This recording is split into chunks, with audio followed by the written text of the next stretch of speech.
आप सभी को मेरा प्रणाम, नमस्कार।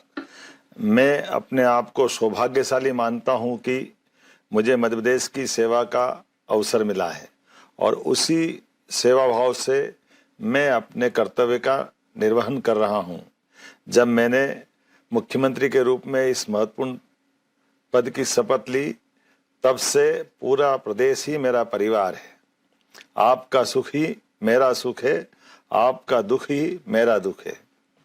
आदरणीय प्रधानमंत्री श्रीमान नरेंद्र मोदी जी के कुशल मार्गदर्शन में मध्य प्रदेश तेजी से विकास पथ पर आगे बढ़ रहा है। प्रदेश की तीव्र गति के विकास का मुख्य आधार आप सब हमारे प्रिय किसान भाई बहन हैं। मैं प्रदेश के समस्त अन्नदाताओं को नमन करता हूं। हमारी सरकार किसानों की खुशहाली और उनकी समृद्धि के लिए प्रतिबद्ध होकर कार्य कर रही है। हम न केवल उनकी आर्थिक उन्नति के लिए संकल्पित हैं, बल्कि उनके जीवन में सुख और आनंद के सूर्योदय का प्रयास कर रहे हैं। किसानों की आमदनी बढ़ाए बिना प्रदेश के सर्वांगीण विकास की कल्पना अधूरी है। हमारी सरकार किसानों के हर सुख दुख में साथ है। इसी का परिणाम है कि मध्य प्रदेश सरकार निरंतर किसान हितैषी ऐतिहासिक निर्णय ले रही है। आज मैं आपसे ऐसे विषय में संवाद कर रहा हूं जो हमारे प्रदेश की आत्मा, हमारे अन्नदाता यानी किसानों से जुड़ा हुआ है। मध्य प्रदेश सरकार किसान हितैषी संकल्प के साथ निरंतर कार्य कर रही है और इसी भावना के साथ इस वर्ष को किसान कल्याण वर्ष के रूप में भी समर्पित किया गया है। मैं आपसे ये साझा करना चाहता हूं कि प्रदेश में रिकॉर्ड गेहूं उत्पादन को देखते हुए हमने केंद्र सरकार से खरीदी की सीमा को बढ़ाने का आग्रह किया था। मुझे बताते हुए प्रसन्नता है कि किसानों के हितों को सर्वोपरि रखते हुए गेहूं उपार्जन का लक्ष्य 78 लाख मीट्रिक टन से बढ़ाकर 100 लाख मीट्रिक टन कर दिया गया है। यह 22 लाख मीट्रिक टन की अभूतपूर्व वृद्धि न केवल हमारे किसानों की मेहनत का सम्मान है, बल्कि उनकी आय को सुनिश्चित करने की दिशा में एक ठोस कदम भी है। इसके लिए मैं यशस्वी प्रधानमंत्री श्रीमान नरेंद्र मोदी जी और भारत सरकार का हृदय से आभार व्यक्त करता हूं। मुझे ये बताते हुए प्रसन्नता है कि आज से पूरे प्रदेश के छोटे बड़े सभी किसान भाइयों से समर्थन मूल्य पर उपार्जन के लिए जो स्लॉट बुकिंग करना चाहे, सभी के लिए स्लॉट पूरी तरह से खोली जा रही है। गेहूं उपार्जन अब सप्ताह में 6 दिन होगा और शनिवार को अवकाश नहीं रहेगा। उपार्जन केंद्रों में समर्थन मूल्य पर गेहूं का उपार्जन भी निर्बाध गति से जारी रहेगा। साथ ही 30 अप्रैल तक होने वाली स्लॉट बुकिंग को 9 मई तक बढ़ा दिया गया है। और ये भी मैं कहना चाहूँगा, अगर इस अवधि में भी और वृद्धि करना पड़े तो भी हम करने के लिए तैयार हैं। किसान भाइयों को कोई समस्या न रहे, ये हमारी सरकार का संकल्प है। राज्य सरकार हर स्थिति में किसानों के साथ है। हमारी सरकार ने भू अर्जन को लेकर भी एक ऐतिहासिक निर्णय लिया है। अब किसानों को उनकी भूमि के बदले 4 गुना तक मुआवजा दिया जाएगा। यह निर्णय किसानों के अधिकारों की रक्षा और उनके भविष्य को सुरक्षित रखने के प्रति हमारी प्रतिबद्धता को दर्शाता है। सच में आज यह सिर्फ निर्णयों की सूची नहीं बता रहा हूं, बल्कि उस विश्वास पर आपसे मैं बात कर रहा हूं जो हमारी सरकार और किसानों के बीच मजबूत हो रहा है। सिंचाई सुविधाओं का विस्तार, फसल विविधीकरण को बढ़ावा देना, आधुनिक कृषि तकनीकों का प्रसार, इन सभी क्षेत्रों में हम निरंतर आगे बढ़ रहे हैं। किसान हमारी अर्थव्यवस्था की रीढ़ है।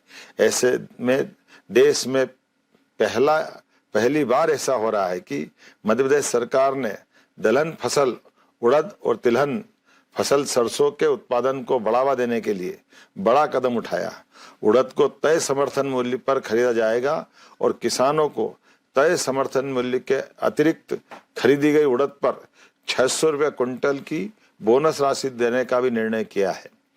मध्य प्रदेश में सोयाबीन की भावांतर योजना की सफलता के बाद सरसों पर भी भावांतर योजना लागू करने की घोषणा के फलस्वरूप बाजार में वृद्धि फसल की हुई है। ये बताता है कि किसानों को सरसों का दाम MSP से भी ऊपर अगर मिल रहा है तो ये भावांतर योजना की सफलता का परिणाम है। आपको विदित होगा कि हमारी सरकार इस वर्ष किसान कल्याण वर्ष के रूप में मना रही है, जिसमें किसानों को केवल 5 रुपए में बिजली कनेक्शन उपलब्ध कराने का निर्णय किया है। साथ ही हमारी योजना है कि अब हमारे किसानों को रात के बजाय आगामी वर्षा काल के बाद सिंचाई के लिए दिन में ही पर्याप्त बिजली मिलेगी।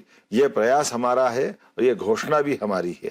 कृषक मित्र योजना में 90% सब्सिडी पर किसानों को सोलर पंप देश में पहली बार हमारे प्रदेश मध्य प्रदेश में दिए जा रहे हैं, जिससे किसानों के मामले में किसानों की आय बढ़े, किसान आत्मनिर्भर बने।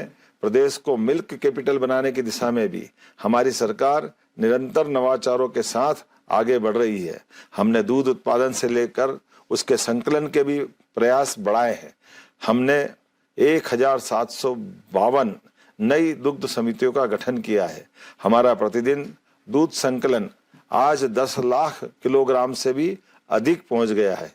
दूध उत्पादक किसान भाइयों की 1600 करोड़ रुपए से अधिक की राशि का भुगतान भी हमारे द्वारा किया गया है। किसानों को अब दूध का दाम प्रति किलो 8 से 10 रुपया प्रति किलो बढ़कर मिल रहा है। ये सिर्फ आंकड़े नहीं हैं, बल्कि मध्य प्रदेश को मिल्क कैपिटल बनाने की दिशा में क्रांतिकारी कदम है। हम चाहते हैं कि किसानों की आय बढ़ाने के लिए पशुपालन के साथ ही दूसरे नए रास्ते भी तैयार हो। इस साल युद्ध की स्थिति के बावजूद प्रदेश में यूरिया की उपलब्धता 5.90 लाख मेट्रिक टन है, जो पिछले साल से भी अधिक है।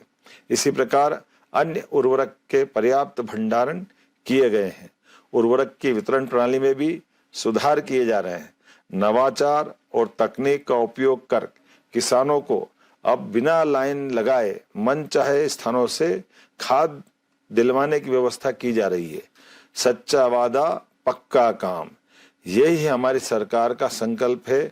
हमने जो किसानों से वादा किया वह पूरा करके दिखाया है। जब हमारे खेतों से लेकर कारखानों तक समृद्धि आएगी, तभी हमारे किसान भी समृद्ध और खुशहाल होंगे। मध्य प्रदेश का समृद्ध किसान ही विकसित भारत 2047 के निर्माण में महत्वपूर्ण भूमिका निभाएगा। मैं प्रदेश के सभी किसान भाई बहनों को आश्वस्त करता हूं कि आपकी मेहनत, आपका पसीना और आपका भविष्य हमारी सरकार की सर्वोच्च प्राथमिकता है। आपकी समृद्धि ही मध्य प्रदेश की ताकत है। आइए हम सब मिलकर किसान कल्याण वर्ष में मध्य प्रदेश को कृषि के क्षेत्र में नई ऊंचाइयों तक ले जाएं। किसानों के साथ बीते 2 वर्षों में जो रिश्ता हमने बनाया है और हम इसे आगे भी निभाएंगे। हम हर परिस्थिति में आखिर तक किसान अर्थात अन्नदाताओं के साथ खड़े रहेंगे। आप सभी का बहुत बहुत धन्यवाद। भारत माता की जय। आपके राज्य की खबरें, आपके शहर की खबरें सबसे पहले जानने के लिए देखते रहें अमर उजाला। चैनल को सब्सक्राइब जरूर कर लें और पाएं हर अपडेट।